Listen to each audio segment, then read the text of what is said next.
Good afternoon, students. I am Jaideep Kumar from KBCRP Mokamahat. Let's start our new topic, equations of consumption and saving functions. Students, previous videos में हम consumption function और saving function दोनों को discuss कर चुके हैं. Okay, consumption functions को मैंने आपको बताया था, इसे प्रोपेंसिटी टू कंज्यूम कहा जाता है, जबकि सेविंग फंक्शन को प्रोपेंसिटी टू सेव कहा जाता है. ओके, हम लोग दोनों फंक्शंस को यानी कंजम्पशन फंक्शन और सेविंग फंक्शंस के कॉन्सेप्ट को सीख चुके हैं. अब हम बात करते हैं कि कैसे कंजम्पशन फंक्शंस को इक्वेशन की फॉर्म में लिखा जाता है, कैसे सेविंग फंक्शन को हम इक्वेशन फॉर्म में लिख सकते हैं. ओके स्टूडेंट्स, तो सबसे पहले हम लोग देखते हैं कंजम्पशन फंक्शन को, यानी कंजम्पशन फंक्शन इक्वेशन को. Okay, consumption function equation.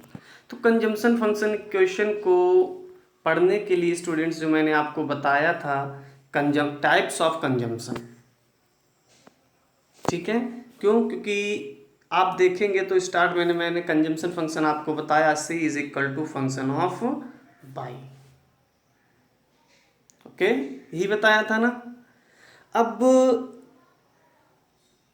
इस इक्वेशन को, इस फंक्शन को बताने के समय मैंने आपको एक चीज़ और बताई थी. जो हमारा कंजम्पशन होता है, इस कंजम्पशन को हम दो पार्ट्स में तोड़ देते हैं. नंबर 1 ऑटोनोमस और नंबर 2 इंड्यूस्ड कंजम्पशन. ठीक है, जिसमें मैंने आपको बताया जो ऑटोनोमस कंजम्पशन है, ये लेवल ऑफ इनकम यानी बाई से इंडिपेंडेंट होता है. यानी इनकम लेवल चाहे आपका कुछ भी हो, चाहे इनकम ज़ीरो हो या इनकम आपके पास बहुत अधिक हो, लेकिन एक अपनी लाइफ को सरवाइव करने के लिए एवरी पर्सन को एक मिनिमम लेवल ऑफ कंजम्पशन करना ही पड़ता है. और वो मिनिमम लेवल ऑफ कंजम्पशन को हमने क्या बोला? Autonomous consumption. ओके, दूसरा मैंने आपको बताया इंड्यूस्ड कंजम्पशन. इंड्यूस्ड कंजम्पशन के बारे में मैंने बताया आपको, induced consumption perfectly depend on level of income, यानी इनकम लेवल पर डिपेंड करता है. जैसे जैसे आपकी इनकम चेंज होती जाएगी, इंड्यूस्ड कंजम्पशन की वैल्यू भी उसी हिसाब से चेंज होती जाएगी. ठीक है, लेकिन आपको मैंने बताया कि जो इंड्यूस्ड कंजम्पशन है यानी CI. स्टूडेंट्स, अब हम ऑटोनोमस कंजम्पशन को CA लिखेंगे और इंड्यूस्ड कंजम्पशन को CI लिखेंगे. तो ये जो CI है, ये completely depend on level of income. Clear? यानी लेवल ऑफ इनकम इंक्रीज करेगा तो इंड्यूस्ड कंजम्पशन भी इंक्रीज करेगा, लेकिन इंड्यूस्ड कंजम्पशन का जो इंक्रीजमेंट होगा वो इनकम के कंपैरेटिवली थोड़ा कम होगा.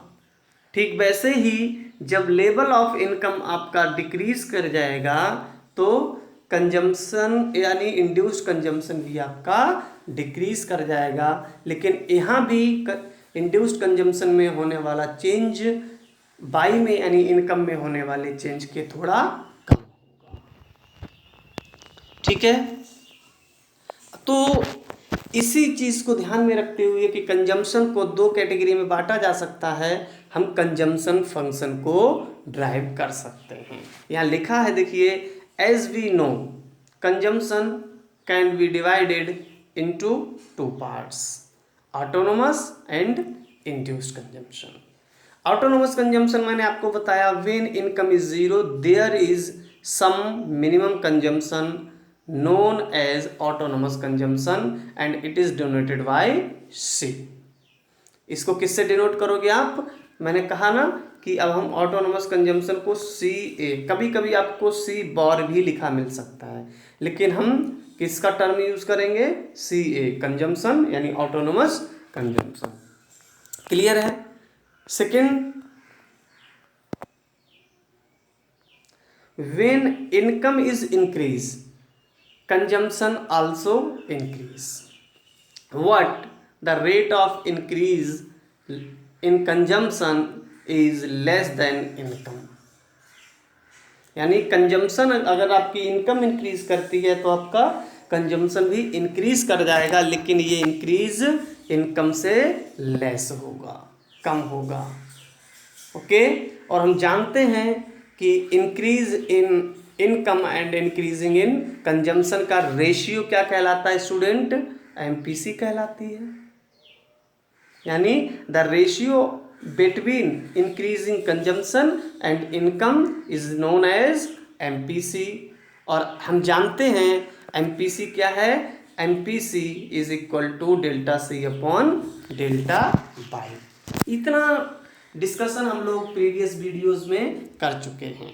अब स्टूडेंट यहाँ से थोड़ा एक नया टर्म नहीं है, टर्म पुरानी ही है, लेकिन उसको हम थोड़ा सा एलेबोरेट करते हैं।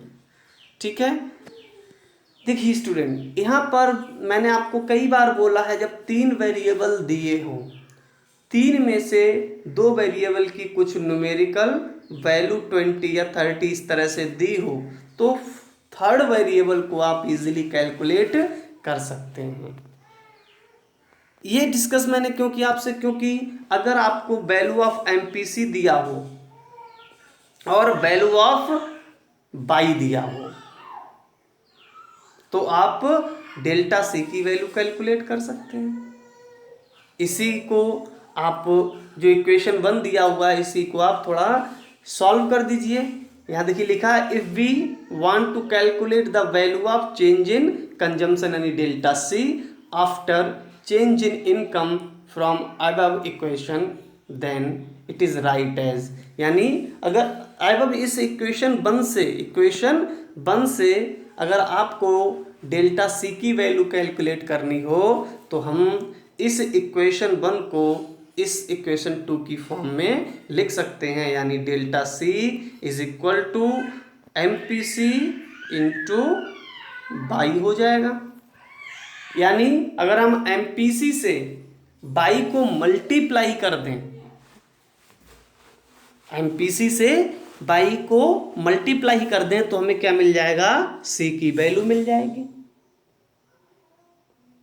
क्लियर है चीज? ठीक है, और आगे बढ़ते हैं स्टूडेंट।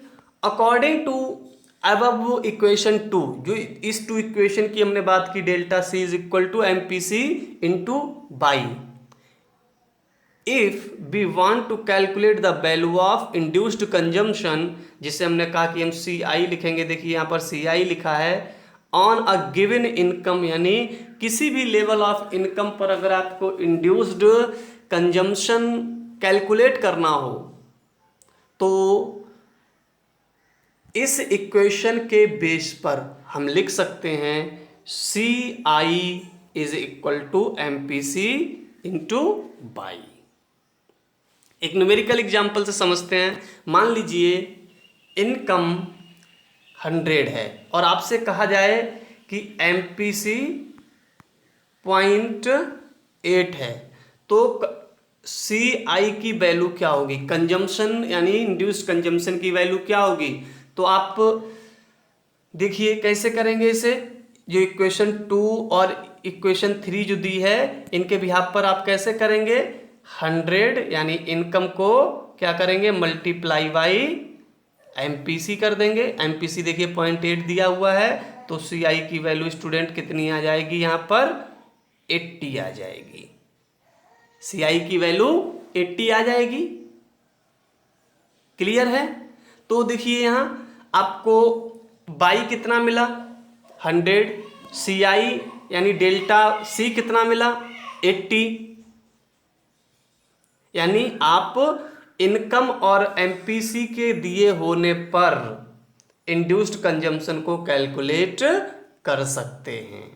और ये इंड्यूस्ड कंजम्पशन 80 होगा, इसे हम कैसे वेरीफाई करें, इसको भी वेरीफाई कर सकते हैं। हम जानते हैं delta C upon delta Y क्या होता है, एमपीसी होता है।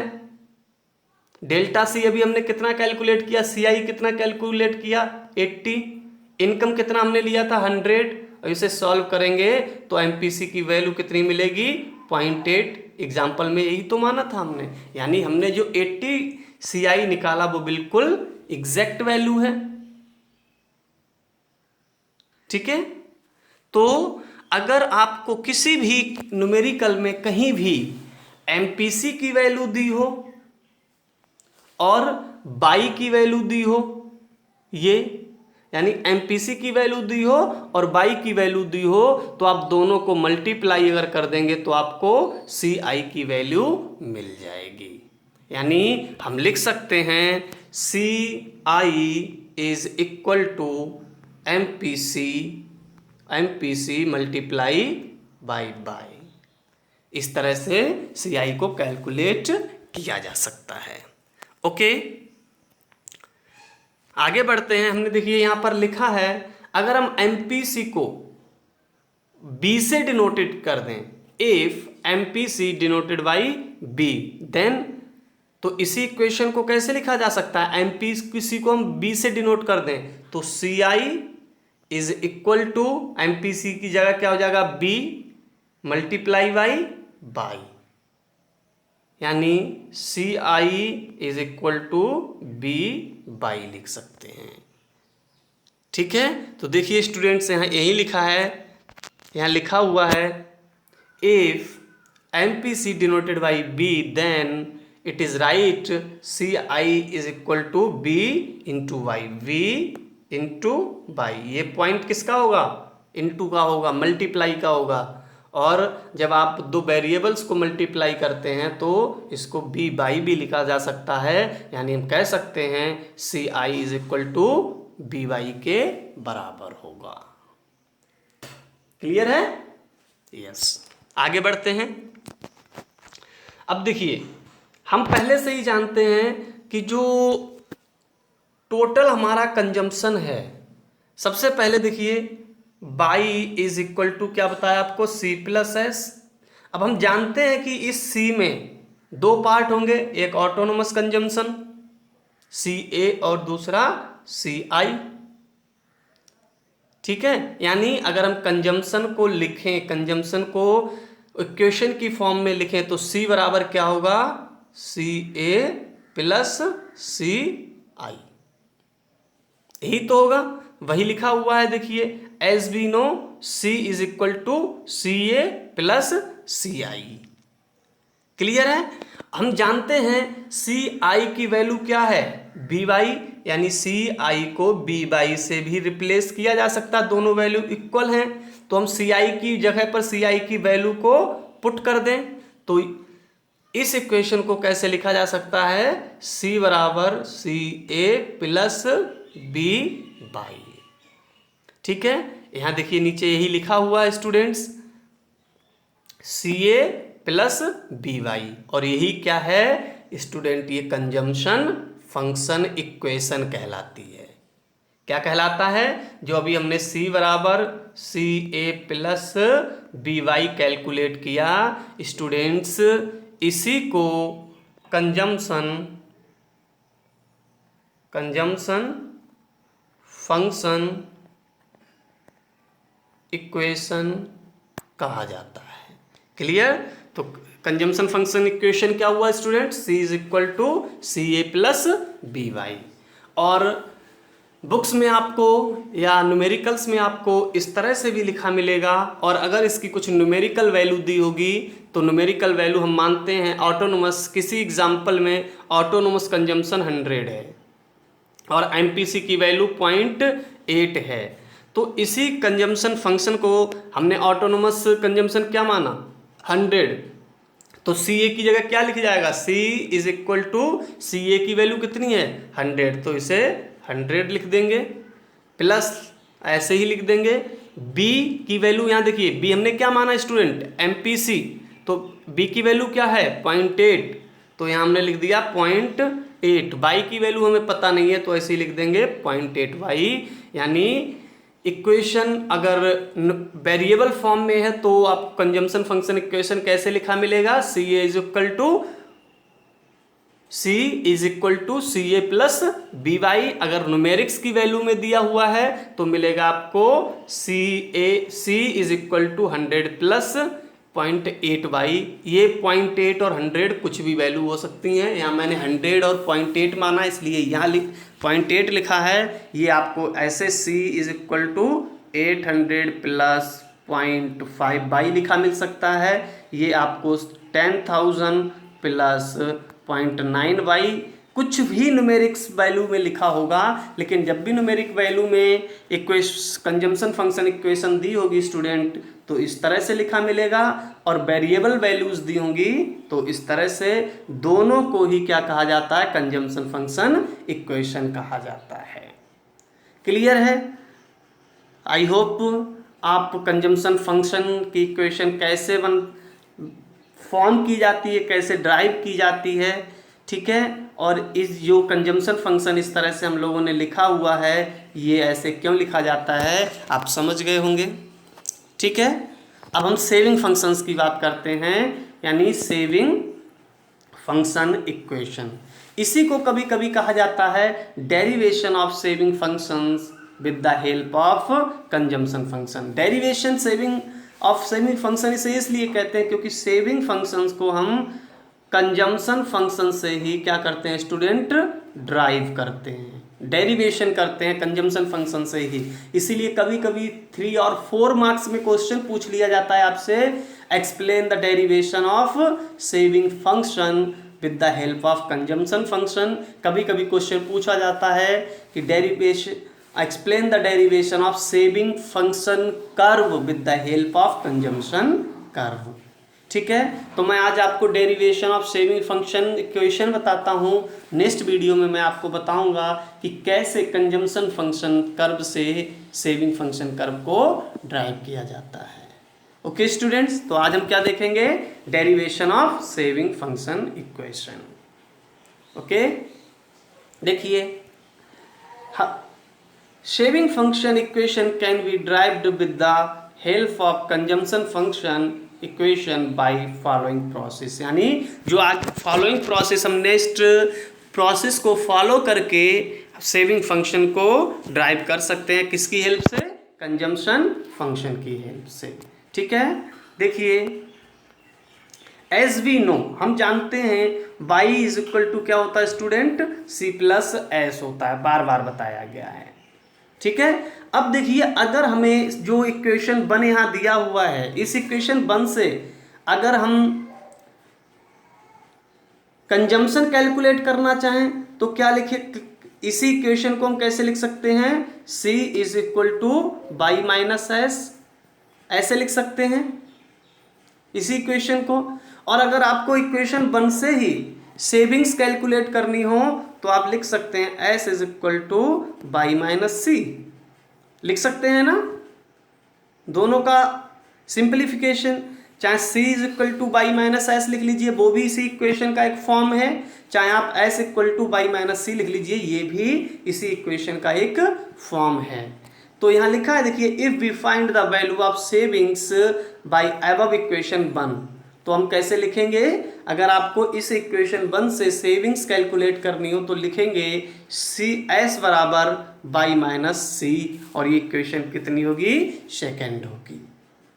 ओके, अब देखिए, अभी हमने जब कंजम्पशन फंक्शन को ड्राइव किया, कंजम्पशन फंक्शन का इक्वेशन कैलकुलेट किया, तो उसमें हमने c की वैल्यू को कैलकुलेट किया था, और c की वैल्यू क्या थी, c बराबर वहां था सी ए प्लस बी बाई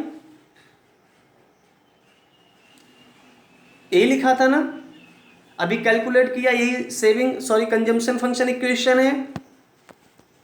तो अगर हम इस इक्वेशन सेकंड में c की वैल्यू को पुट कर दें, क्योंकि c की वैल्यू हम ऑलरेडी कैलकुलेट कर चुके हैं कंजम्पशन फंक्शन इक्वेशन में, तो इक्वेशन सेकंड में अगर हम c की वैल्यू पुट कर दें तो क्या मिलेगा, हम इस इक्वेशन सेकंड को इस तरह से लिख सकते हैं, यानी S is equal to Y minus C की वैल्यू क्या थी, C A plus B Y. देखिए यही यहाँ पर लिखा हुआ है।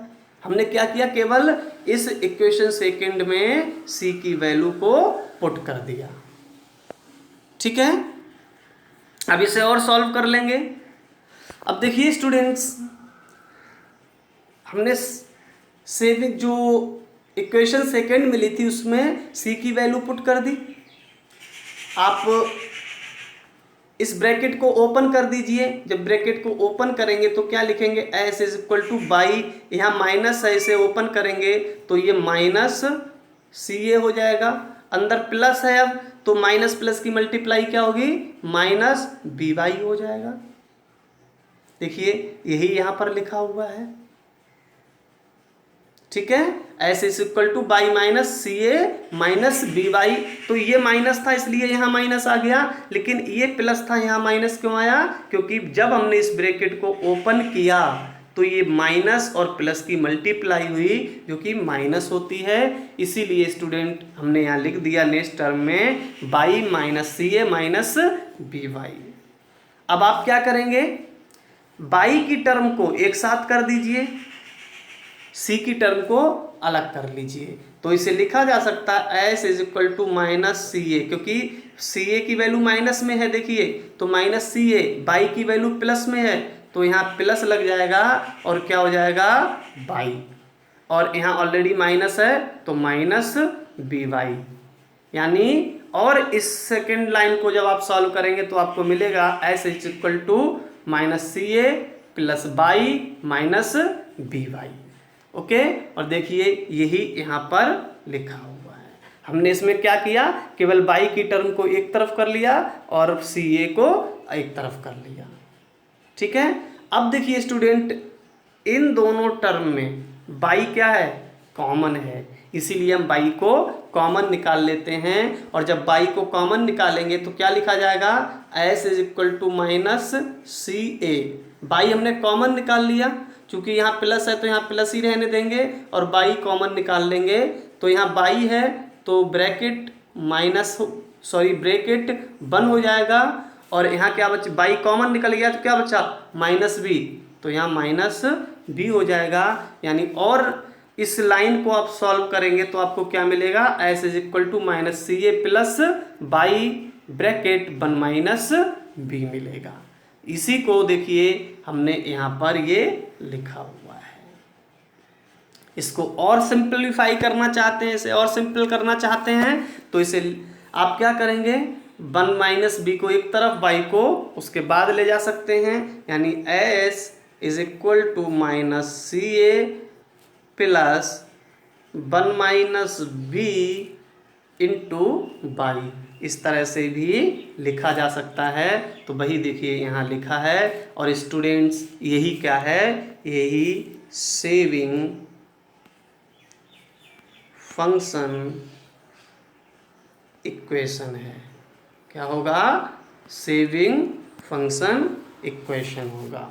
ठीक है, तो हमने अभी पढ़ा equation consumption function equation and derivation of saving function equation. Consumption function equation को हमने क्या पढ़ा, सी बराबर सी ए प्लस बी वाई, जिसमें बी क्या है, एम पी सी है। ठीक है, और सेविंग फंक्शन हमने पढ़ा S is equal to minus C A plus one minus B Y. ठीक है, यहाँ भी बी क्या है, एमपीसी ही है। क्लियर है? तो आई होप आप सेविंग फंक्शन इक्वेशन और कंजम्पशन फंक्शन इक्वेशन को समझ गए होंगे कि इन इक्वेशन को कैसे लिखा जाता है। आपको बुक्स में इस कभी कभी ये वेरिएबल की फॉर्म में लिखे मिलेंगे और कभी कभी न्यूमेरिक के फॉर्म में लिखे मिलेंगे। ठीक है स्टूडेंट्स, आगे इनके ये सेविंग फंक्शन और कंजम्पशन फंक्शन इक्वेशन जो मैंने आपको बताया, आगे इसी यूनिट के नेक्स्ट टॉपिक में इन इक्वेशन बेस पर आपको कुछ न्यूमेरिकल सॉल्व करने को मिलेंगे, उनमें ये यूज़फुल रहेंगे। इसीलिए मैंने आपको पहले ही कंजम्पशन फंक्शन इक्वेशन और सेविंग फंक्शन इक्वेशन के बारे में बता दिया है। तो स्टूडेंट्स आप इस वीडियो को ठीक से देखिए, दोनों इक्वेशनों को समझने की कोशिश कीजिए। यहाँ से 3 मार्क्स का एक क्वेश्चन कंपलसरी आता ही आता है, तो आपको इसको अच्छे से सीखना है, ठीक है। आगे जब हम न्यूमेरिकल पढ़ेंगे तब इन दोनों इक्वेशंस का वहाँ पर यूज होगा। तो आप इसे अच्छे से देखिए, समझिए। कोई भी डाउट, कोई भी कन्फ्यूज़न हो आप मेरे साथ शेयर कीजिए, मैं आपके सभी डाउट, सभी कन्फ्यूज़न को सॉल्व करूँगा। Okay, thank you.